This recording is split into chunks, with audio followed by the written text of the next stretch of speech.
Los Misioneros Claretianos de América, MICLA, y la Escuela Bíblica Claretiana de los Estados Unidos y Canadá presentan ¿Sabías tú qué? La primera carta de Pablo a los tesalonicenses. El tema de hoy es aspectos éticos de la primera carta a los tesalonicenses. Este texto fue escrito por Jaime Michea, laico claretiano, que en la actualidad es el encargado de la animación bíblica de la provincia claretiana de San José del Sur, que comprende los países de Argentina, Uruguay, Paraguay y Chile. Este servicio de animación lo viene realizando desde hace 6 años y anteriormente coordinó el Caminar Bíblico de Chile. Su servicio lo realiza animando talleres en parroquias, trabajando en conjunto con los equipos pastorales de los colegios que la congregación tiene en la provincia, participando activamente en los encuentros de jóvenes y además en otros espacios eclesiales y también ecuménicos con diferentes iglesias cristianas. Las cartas de Pablo responden a contextos históricos, sociales, religiosos bien precisos y específicos, por lo tanto, al igual como ocurre con los demás libros de la Escritura, no podemos interpretarlas de manera aislada o unilateral pensando que fueron escritas ayer o para nuestra realidad histórica actual, sino considerando y teniendo presente dichos contextos.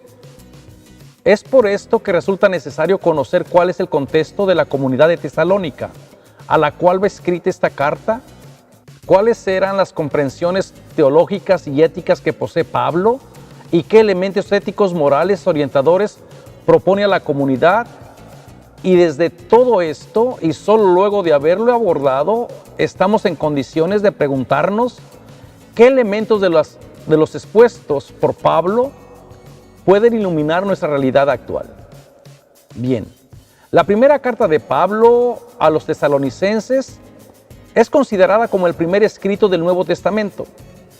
Habría sido redactada por Pablo en torno a los años 50-51 aproximadamente, cuando éste se encontraba en Corinto. Las noticias que recibe allí Pablo por parte de Timoteo y que reflejan los conflictos vividos por la comunidad de Tesalónica corresponden fundamentalmente a la campaña de los judíos contra la comunidad, la cual repercute en la fe de los tesalonicenses, en el cuestionamiento del apostolado de Pablo, en el tema de la próxima venida de Jesús y lo que ocurriría con los creyentes que aún no hayan muerto al momento de su venida. Dentro de este contexto se desarrolla la carta y las aseveraciones éticas que surgen de la praxis orientadora de Pablo a los tesalonicenses también surgen de allí. Por lo tanto, debemos interpretar los elementos éticos desde este contexto. Ahora, ya al inicio de la carta, Pablo realiza una apología de su comportamiento cuando estuvo misionando en medio de la comunidad, y ello lo hace para defender la ética de su apostolado y de su praxis evangelizadora, y como contraposición a los judíos que atacaban a la comunidad. Y así dice Pablo: pues recuerdan, hermanos, nuestros trabajos y fatigas, trabajando día y noche para no ser gravosos a ninguno de ustedes, les proclamamos el Evangelio de Dios. Ustedes son testigo, y Dios también, de cuánta santa, justa e irreprochablemente nos comportamos con ustedes los creyentes. Capítulo 2, verso 9 al 10. Y desde esta irreprochable conducta, Pablo les recuerda cómo exhortó y animó a la comunidad a vivir de una manera digna de Dios en el capítulo 2, verso 11. Esta apología continúa con diversas recomendaciones éticas y morales a los tesalonicenses. Primero, que se alejen de la fornicación, que sepan poseer el cuerpo con santidad y honor, que no se dejen dominar por las pasiones, que a propósito de esto, nadie se aproveche de los hermanos y que progresen en el amor mutuo, trabajando con las propias manos para vivir dignamente ante los de afuera y así no depender de ellos. Capítulo 4, verso 1 al 12. En cuanto a la venida de Jesús y luego de explicar qué ocurrirá con quienes aún no han muerto, las recomendaciones éticas y morales de Pablo se traducen en que estas actitudes y modos de proceder deben realizarse en todo momento y de manera permanente, pues la venida de Jesús será de improviso. Capítulo 5, verso al 1 al 4, sostiene la carta. Así pues, no durmamos como los demás, sino velemos y seamos sobrios. Revistamos la coraza de la fe y de la caridad con el yelmo de la esperanza de salvación. Capítulo 5, 6 al 8. Finalmente, desde el versículo 12 del capítulo 5, la carta presenta diversas consideraciones éticas y morales como exigencias a la vida de la comunidad. Les pedimos, hermanos, que tengan en consideración a los que trabajan entre ustedes. Vivan en paz unos con otros. Los exhortamos a que amonesten a los que viven desconcertados, animen a los pusilánimes, sostengan a los débiles y sean pacientes con todos. Miren que nadie devuelva a otro mal por mal. Procuren siempre el bien mutuo y del de todos. Estén siempre alegres. Oren constantemente. Capítulo 5, versículo 12 al 18.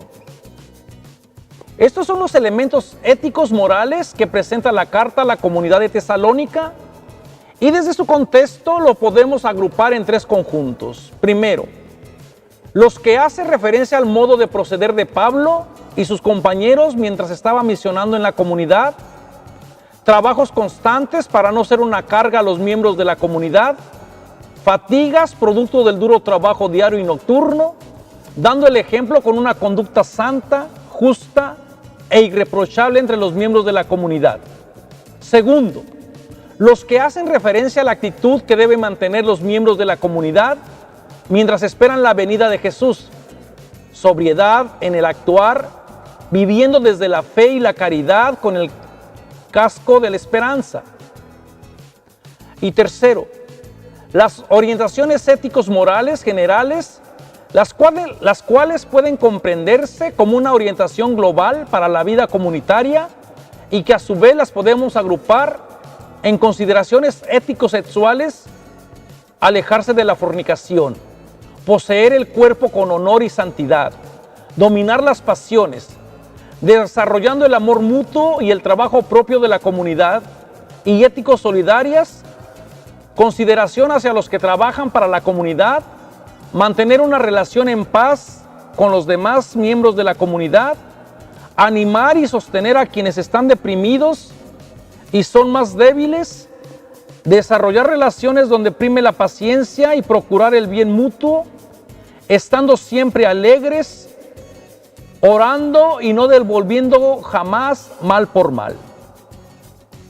Considerando entonces el contexto que da origen a estas orientaciones ético-morales, estas orientaciones desde el contexto en el cual se escribe la carta, podemos preguntarnos si estamos viviendo en nuestra comunidad, por ejemplo, una realidad parecida a la de la carta, y en el caso que así sea, preguntarnos si estas orientaciones de Pablo pueden ayudarnos hoy.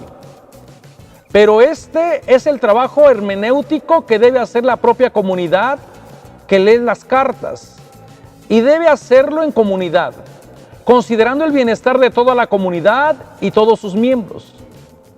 Al leer hoy el texto de Pablo, no podemos sino releer nuestra propia experiencia de vida de fe en la comunidad.